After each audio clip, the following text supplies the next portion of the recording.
할렐루야, 반갑습니다. 오늘 오후에도 하나님의 크신 은혜가 임재되기를 축복합니다. 공교롭게도 오늘 말씀이 오늘 오전에 말씀을 전했던 내용과 연결되고 비슷한 부분이 많이 있어요. 오늘은 제목이 믿음의 혈통이라는 제목으로 주의 말씀을 증거하겠습니다. 여러분, 오늘 본문을 읽으면서 사도 바울이 갈라디아 교인들에게 하는 메시지가 들리세요? 도대체 뭘 얘기하려고 하는지가 들리십니까? 들려야 돼요. 이게 왜 믿음이 나오고 왜 성령이 나오고 왜 아브라함의 복이 나오는지, 그리고 우리에게 그 복이 왜 이루어졌는지를 사도 바울은 성경을 통하여 이야기하고 있어요. 이 이야기는 어려운 이야기가 아니라 우리에게 당연한 이야기가 되어야 해요. 그러니까 성경에서 우리가 받은 복이 내가 어떤 복을 받았는지를 알아야 돼요. 그래야 아멘 할 수 있는 거죠. 무작정 덮어놓고 아무거나 주십시오, 아멘, 그게 아니에요. 우리가 받은 그 복이 여러분 하나님의 영광 가운데 임재된 하나님의 자녀라는 귀한 복을 이미 우리에게 주신 줄 믿으시기를 축복합니다.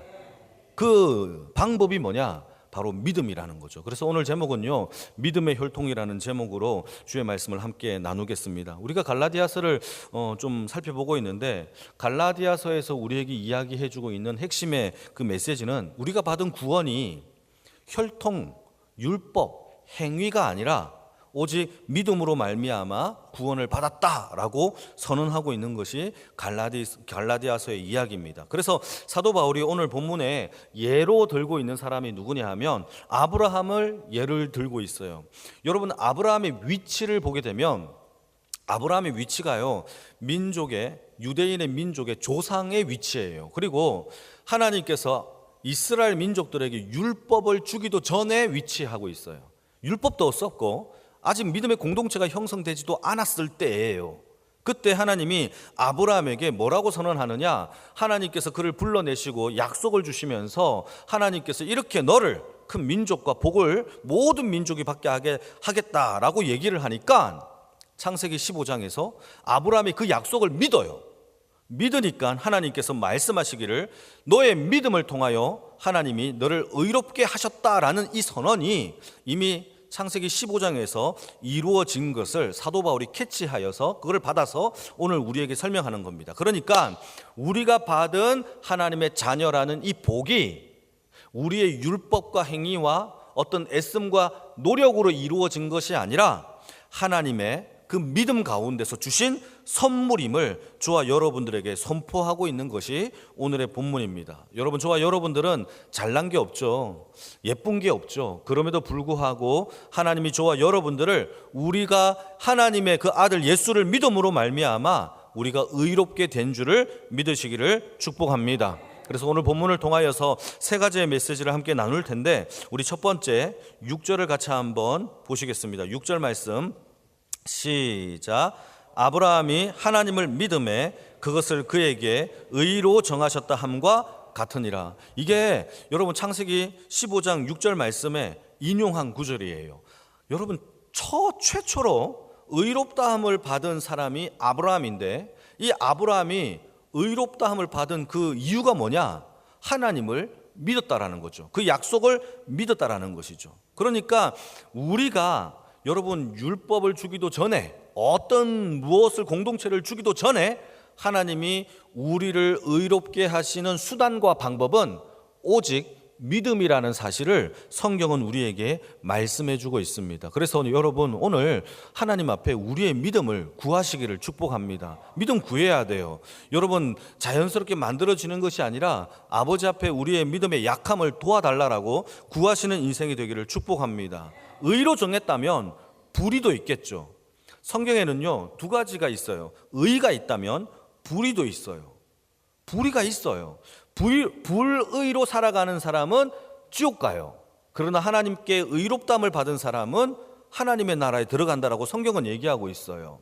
그런데 이 불의와 의를 정하시는 분이 누구냐? 우리 하나님이세요. 여러분, 우리가 행실을 잘한다고 해서 의롭게 되는 것이 아니라 이 의로움과 불의를 정하시는 그 기준의 잣대가 바로 우리 하나님이심을 기억하기를 축복합니다. 그러니까 여러분, 불의로운 것과 하나님의 의로움은요, 하나님께 있어요. 불의와 의를 정하시는 분은 하나님이고 이것을 하나님께서 정하시는 어떤 기준이 되어진다라는 것은 의의 기준이 하나님이다라는 사실을 여러분 성경은 얘기하고 있다라는 것이죠. 여러분 우리 안에 하나님의 말씀, 하나님의 영, 성령이 우리 안에 있다면 우리는 하나님의 의로움을 받은 하나님의 백성임을 믿고 살아가기를 축복합니다. 그래서 15장의 이야기가 아브라함이 받았던 그 의가 그가 사실상 자랑할 만한 게 없어요. 성경이 얘기하고 있어요. 아브라함에게 무슨 선한 게 있었느냐? 좋은 일이 있었느냐? 착한 일을 더 했느냐? 인간적으로 선행을 눈에 띄게 열심히 했느냐? 아니라는 거예요. 오히려 여호수아서 24장의 말씀을 보게 되면 아브라함이 갈대아 땅에서 다른 우상을 숭배했던 사람이다라고 성경 기록하고 있습니다. 여호수아서 24장 2절 말씀에 다른 신을 섬겼대요. 그럼에도 불구하고 그가 어떻게 그때 하나님을 알았느냐? 그렇지도 못했어요. 그럼에도 불구하고 일방적으로 하나님이 그를 택하셨고 불러셔서 그에게 믿음을 주시고 하나님 앞에 의롭다함을 받은 전적인 이유는 믿음이라는 것이죠. 여러분 믿음이 있는 주의 권속들이 되기를 축복합니다. 믿음은요 평안할 때 믿는 믿음이 아니라 절체절명의 위기 속에서도 주를 택할 수 있는 그 믿음이 우리 안에 있기를 축복합니다. 그래서 아브라함이 최초로 믿음으로 말미암아 의롭다함을 받은 믿음의 조상이 되었고 우리도 아브라함의 그 믿음을 통하여서 우리를 구원하여 주신 예수 그리스도의 보혈을 믿음으로 저와 여러분들도 의롭다함을 받았다라는 것이 성경에서 이야기하고 있는 우리가 받은 구원의 이야기라는 거죠. 다윗도 마찬가지예요. 여러분 다윗이 이스라엘 백성들이 가장 좋아하는 베스트 오브 킹이 누구냐? 다윗이에요. 가장 좋아하는 왕이에요. 근데 이 도덕적으로 훌륭한 사람이었기 때문에 하나님이 다윗을 특별히 들어 쓰셔서 그에게 의롭다함을 칭했느냐? 아니에요. 다윗은요 자신의 충실한 부하를요 일부러 죽이는 전쟁터로 내몰랐고요. 그리고 한 여인을, 남편이 있는 여인을요 간음을 했어요. 뿐만 아니라 그가 교만하여서 하나님 앞에 인구 조사를 함으로 하나님이 진노를 샀던 사람이 누구냐? 바로 다윗이라는 사람이에요. 여러분 그에게 무슨 의로움이 있겠습니까? 그럼에도 불구하고 하나님은 그에게 내 마음에 합한 사람이다라고 하나님이 그에게 의롭다함을 부어주신 것이죠. 여러분 하나님의 의는요 그저 선물이에요. 하나님 앞에 우리가 그 의로움 앞에 하나님 앞에 선물로서 의롭다함을 받은 주의 인생이 되어진 것을 믿으시기를 바랍니다. 교만할 이유도 없고 자만할 이유도 없어요. 정말이에요. 자만할 이유도 없어요. 겸손하게 오늘도 주님이 주신 그 생명 가운데 하루하루를 살아가는 것밖에 없어요. 그렇다고 해서 기독교가 모든 윤리를 다 무시하느냐? 그렇지는 않아요. 윤리를, 도덕을 다 무시하느냐? 그렇지 않아요. 기독교가 말하고 있는 윤리와 도덕이 세상이 말하는 것과 다를 뿐이에요. 그 윤리와 기준이 오직 하나님의 말씀과 하나님께 그 기준이 있는 것뿐이지 세상이 말하는 것처럼 그러한 기준이 의롭게 되거나 또 불의하게 되거나 그렇지 않단 말이에요. 우리 안에 하나님이 없으면 불이고 하나님이 있으면 바로 의로움이 된다라는 것이 세상의 기준이 아니기 때문에 다른 것뿐이에요. 그러나 여러분 우리도 마찬가지로 하나님 앞에 도덕적으로 삶이 건강하게 살아가야 하는 것이 반드시 필요하다라는 것이죠. 하나님의 마음에 합한 주의 인생은 오직 하나님 앞에 믿는 믿음 안에서 이루어지는 것을 믿으시기를 축복합니다. 우리가 두 번째로 생각해 볼 것은 7절인데 7절을 같이 한번 보실까요? 같이 읽겠습니다. 시작. 그런즉 믿음으로 말미암아 아는 자들은 아브라함의 자손인 줄을 알지어다. 또 믿음이 나와요. 이건 계속 믿음을 얘기하고 있는데 하나님이 우리에게 주신 아브라함의 혈통, 우리가 아브라함을 통하여 받은 복이 어떻게 받게 됐느냐? 아브라함은 중동 사람이고 우리는 아시아 사람이잖아요. 그럼에도 불구하고 이 성경책을 중간에 매개체로 놓고 어떻게 수천 년 전에 떨어졌던 이 아브라함에게 약속하신 것이 우리에게 어떻게 적용이 되냐라고 여러분 따질 수도 있잖아요. 그게 어떻게 믿겨지겠어요?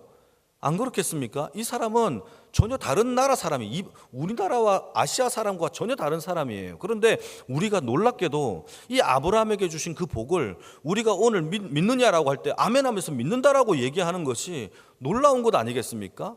우리가 아브라함의 자손인 줄 믿으십니까? 믿으세요? 오늘 얘기했잖아요. 우리도 아브라함의 자손이래요, 성경 가운데. 그래서 아브라함에게 약속하신 유업을 우리도 받는다라는 거예요. 믿음이 막연하지 않아요. 애매모호하지 않아요. 명확해요. 애매모호하다면 다시 배우세요. 못 배워서 그런 거예요. 다시 배워야 돼요. 여러분, 믿음은 애매모호하지 않습니다. 명확해요. 두드러지게 나타나요.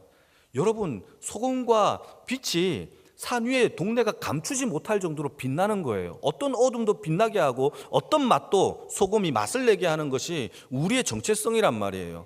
모르겠어요, 애매모호합니다, 이게 아니에요.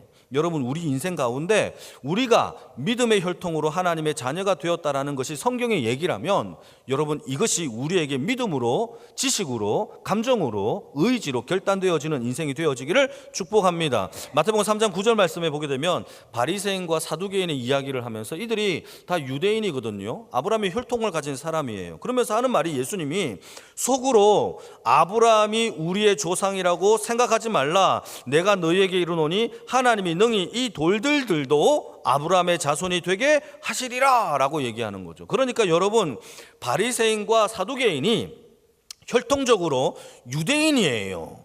그럼에도 불구하고 유대인이라고, 아브라함의 자손이라고 생각하지 말래요.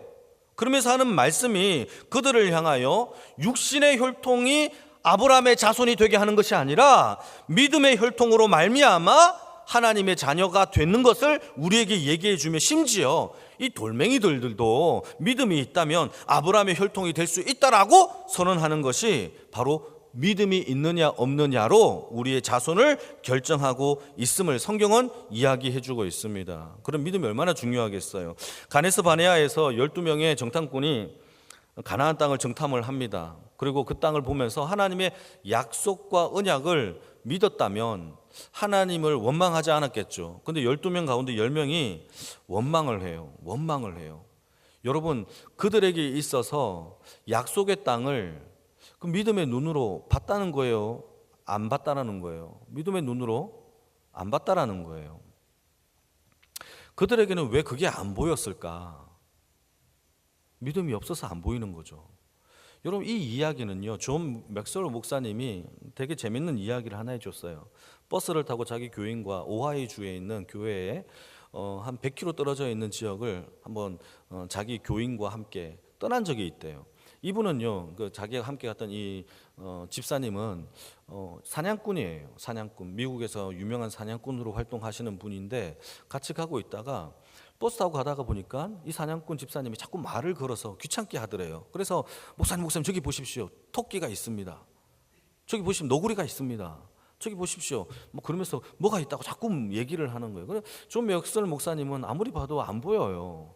여우가 보이지도 않고 토끼가 보이지도 않고 뭐가 지나가는 것도 하나도 안 보이는, 자꾸 지나간다고 얘기를 하는 거죠. 그래서 처음에는 이 사람이 자꾸 거짓말 치는 줄 알았대요. 그런데 진짜 거기에 동물들이 많다라는 것을 나중에 알게 된 거죠. 그러면서 회상하면서 하는 얘기가, 왜 내 눈에는 그러한 토끼가 안 보였을까? 그러한 여우가 왜 안 보였을까? 그 사람은요, 목사이기 때문에 안 보이는 거죠. 오직 도로밖에 안 보이더래요. 여러분, 우리 안에 사냥꾼의 마음이 있으면 사냥의 대상인 동물들이 다 보인단 말이죠. 우리 안에 아들의 영이 있으면 우리 하나님의 말씀이 보인단 말이에요. 우리 안에 성령님의 역사하고 한다면, 사랑의 그 열매가 우리 안에 맺어지면은 옆에 있는 사람이 얼마나 힘든지, 그 사람에게 이런 말 하면 상처를 줄 건지, 여러분, 그것에 대하여 우리가 안다면, 그게 안 보이면 막 함부로 대한단 말이에요. 안 보여요. 그 사람에게는 안 들려요. 여러분, 우리 안에 믿음의 법이 있기를 축복합니다. 그래야 눈이 열리고 사랑의 법이 있기를 축복합니다. 그래야 보일 수 있어요. 이게 바로, 여러분, 이거 바로 이 이야기를 하고 있는 거예요. 문제는요, 아브라함의 이 믿음을 이어받지 못하면요, 혈통이라도 보이지 않는 겁니다. 유대인의 그 간판이 뭐가 그렇게 중요하겠어요. 그래서 가나안 땅에 결국 들어가지 못한 것이 그들 안에 여러분, 혈통의 문제가 아니라 믿음의 문제 때문에 들어가지 못했다라고 성경은 이야기하고 있어요. 여러분, 우리도 마찬가지예요. 우리는 혈통은 다르지만 우리 안에 믿음의 법이 있는 줄 믿으시길 축복합니다. 이로 인하여 우리가 하나님이 약속하신 이 성경에 기록된 그 언약의 그 약속 유업이, 하나님의 나라가 이미 저와 여러분들에게 이미 주신 하나님의 역사가 이루어진 줄 믿으시기를 축복합니다. 흔들리게 하겠죠. 마귀는요, 또 믿음을 흔들리게 하겠고 또 좌절하게 하겠죠. 그래서 성령님을 우리의 연약함과 나약함을 도우시라고 보내주신 거예요. 모압 여자 중에서 룻이라는 여자를 알잖아요. 이 룻이요, 혈통적으로 모압 여자예요. 율법 가운데 이방 여자들은 부정한 사람이란 말이에요. 다른 신을 섬기니까. 근데 그가 시어머니를 따라서 어머니의 하나님이 내 하나님이요, 어머니의 백성이 내 백성이다라고 하면서 결단하면서 그가 자기 민족, 신 다 버리고 종교와 민족까지도 어머니의 하나님과 나라를 택하면서 가나안 땅으로 들어와 살았단 말이에요. 여러분, 모압 여자인 이 룻은요, 혈통적으로 이방 여자예요. 근데 놀라운 것은요, 성경에 기록되기를 다윗의 증조모로 기록되고 있어요. 족보에 그가 이름이 기록되고 있어요. 어떻게 그게 말이 되냐고요. 이미 구약 성경에서부터 하나님이 저와 여러분들을 택하시고 하나님의 나라를 주신 그 방법은요, 혈통 율법이 아니에요. 이미 여러분 그 다윗의 조상 이 모압 여인 룻도요, 그가 아브라함의 혈통이 아니었음에도 불구하고 족보에 기록되고 그가 다윗의 그 조상이 되었던 그 이유는요, 오직 믿음인 거죠. 아버지, 자기 시어머니의 하나님을 믿은 그 믿음 때문에 그가 아브라함의 자손이 될 수 있었다라는 사실이에요. 저와 여러분들도 마찬가지로 오직 혈통과 율법이 아니라 행위로 자꾸 잘난 척 드러내려고 하는 것이 아니라 우리가 하나님의 자녀가 된 것도, 아브라함의 자손이 그 언약의 약속이 된 것도 오직 믿음 따라 된 것을 여러분 믿으시면서 오늘도 여러분 믿음의 약함을 하나님 앞에 간구하면서 다른 것 다 무너져도 하나님 이 믿음만큼은 무너지지 않게 해달라고 기도하는 주의 인생이 되어지기를 축복합니다. 마지막 세 번째는 우리 14절인데요. 14절 말씀 한번 보실까요? 14절 시작. 이는 그리스도 예수 안에서 아브라함의 복이 이방인에게 미치지 또 우리로 하여금 믿음으로 말미암아 성령의 약속을 받게 하려 함이라. 여러분, 하나님이 아브라함을 믿음의 조상으로 세우신 이유는 오직 믿음으로만 하나님이 하나님의 후손을 세우겠다라는 뜻이에요. 여러분, 그러니까 하나님이 이제 아브라함을 조상으로 세웠고, 그리고 하나님의 나라의 유업을 이어받을 자의 정체성을요, 믿음이라는 혈통으로 아예 바꿔버린 거예요. 아브라함의 자손이 이제는 구원의 조건이 될 수 없어요. 율법을 받았다, 할례를 받았다도 아니에요. 저와 여러분들이 오직 믿음으로만 하나님의 나라, 그 천국의 유업을 이어받을 것임을 이미 성경에서 이야기하고 있고, 이것을 확정하고 이걸 보증하고 끝까지 밀어붙여서 우리를 굳건하게 세울 성령을 약속해 주신 것도 오늘 본문 가운데 기록되고 있죠. 14절 다시 한번 읽어볼까요? 시작. 이는 그리스도 예수 안에서 아브라함의 복이 이방인에게 미치게 하고 또 우리로 하여금 믿음으로 말미암아 성령의 약속을 받아 성취된 거예요. 여러분, 우리 안에 성령님을 주신 것을 감사하는 인생이 되어지기를 축복합니다. 여러분, 성령 굉장히 중요한 부분이에요. 여러분, 아브라함이 믿음의 조상으로 세운 것은 다른 게 아니라 하나님의 약속으로 우리가 하나님의 자녀가 되었고, 교회를 통하여 성령을 통하여 하나님의 나라를 이미 교회에서 경험할 수 있도록 하나님께서 주신 축복의 통로라는 사실이죠. 만약에 우리가 행위로 구원을 받은 것이라면 여러분, 율법이 말하고 있는 죄에 대한 값은요, 죄의 싹은 사망이에요.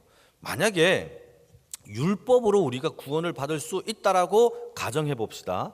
그러면 율법을 온전히 지키지 못하면 죄에 대한 값이 뭡니까? 사망이죠. 그러면 우리 모두 다가 죄에 대한 값인 사망을 당해야 돼요. 죽어야 돼요. 다 사형당해야 돼요.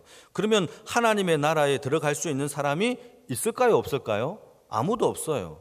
그러면 구원이 무슨 의미가 있겠어요? 모든 인류가 다 죽어야지만 되는 거예요. 그게 심판으로 나타났잖아요. 노아의 가족 8명 외에는 그 죄에 대한 값을 다 치르게 하셨어요. 노아의 홍수가 그 심판의 결과예요. 이제는 그렇게 심판하지 않겠다고요. 행위로 안 일하겠다고요. 오직 믿음의 법으로 하나님께서 그 나라를 정하셨고 그 하나님의 택한 백성을 믿음의 법으로 하나님이 세우시겠다라고 약속해 주신 겁니다. 그래서 여러분, 하나님께서 우리가 이 땅에서 여러분 죗값을 치르며 살아가는 인생이 아니라 믿음의 법으로 하나님 은혜 가운데, 성령의 역사 가운데 하나님의 은혜를 누리며 살아가는 하나님의 백성으로 삼은 것을 믿으시기를 축복합니다. 이게 행위의 체결이 아니죠. 믿음의 체결이에요. 여러분, 사도 바울이 갈라디아서뿐만 아니라 이 이야기를요 에베소서, 로마서에서 계속 얘기하고 있어요. 우리는요 이 이야기가 무엇인지를 한 번은 정통적으로 지나가야 돼요. 이거를 제대로 알아야 돼요. 이것이 무엇인지를 내 가슴 속에 지정의가 회복되어야 해요. 그래야만 하나님의 나라가 실제로 확신 가운데 역사가 될 줄로 믿습니다. 그래서 믿음으로 체결되어져서 하나님이 이 약속을 믿을 때 저와 여러분들에게도 약속 안에 담겨 있는 아들에게 주신 복을 저와 여러분들에게 주신 거예요. 여러분, 아브라함은요 수천 년 전의 사람입니다. 우리와 아무런 상관이 없어요. 그럼에도 불구하고 하나님이 주신 약속과 언약은 신실하셔서 오늘 우리가 예수 그리스도를 믿을 때에 아브라함에게 주신 언약과 그리스도에게 주신 아들의 언약을 여러분, 저와 여러분들의 동일하게 그 복을 하나님께서 부어주시는 줄 믿으시기를 바랍니다. 그 이유가 뭐라고요? 왜 그렇게 복을 주신다고요? 믿음의 혈통 때문에. 제대로 들으신 거 맞죠? 어떻게 얘기해 주신다고요? 믿음의 혈통 때문에. 그래서 우리는요 믿음으로 하나가 되었고, 우리가 이 믿음으로 하나가 되게 하시는 이 결속력은 우리의 능력으로 될 수 없어요. 그래서 우리 안에 누가 계시죠? 생명의 법인 성령님이 우리를 생명의 법으로 꽉 묶어 주셔서 든든하게 흔들리지 아니하는 하나님의 나라를 오늘도 보게 하시는 겁니다. 그래서 믿음으로 성령의 약속을 받아 남은 우리의 구원을 성령 안에서 이루어 가시는 주의 인생이 되기를 축복합니다. 마지막으로 한 가지만 얘기하면, 여러분, 복음을 들으면 반드시 좌절을 경험해야 돼요. 목사님은 그럼 어떻게 해야 돼요? 안 되는데요? 이 경험을 하지 못했다면 여러분 아직 그 길 가지 못한 거예요. 목사님 아무리 해도 안 돼요. 이게 답이에요. 아무리 해도 안 돼요가 정답이에요. 그 말이 정답이라고요. 이게 문제가 아니에요. 아무리 해도 안 돼요가 정답이에요. 그래서 성령님을 의지할 수밖에 없어요. 우리는 약속의 발판 위에 두 발을 서서 약속을 보면서 하나님의 나라를 꿈꾸는 거지, 내가 다 할 수 있겠어 쓰면서 이루어지는 것이 아니라 하나님 안에서, 성령 안에서 열매 맺게 하시는 그 자비로우심의 영광을 보게 하시는 줄 믿으시길 바랍니다. 그래서 신앙인은 가슴에 하나님의 말씀을 새기고 그 말씀 안에 있는 약속을 붙들고 성령님을 의지하면서 살아가는 믿음의 혈통, 주의 권속, 영광의 모든 식구들이 되어지기를 축복합니다.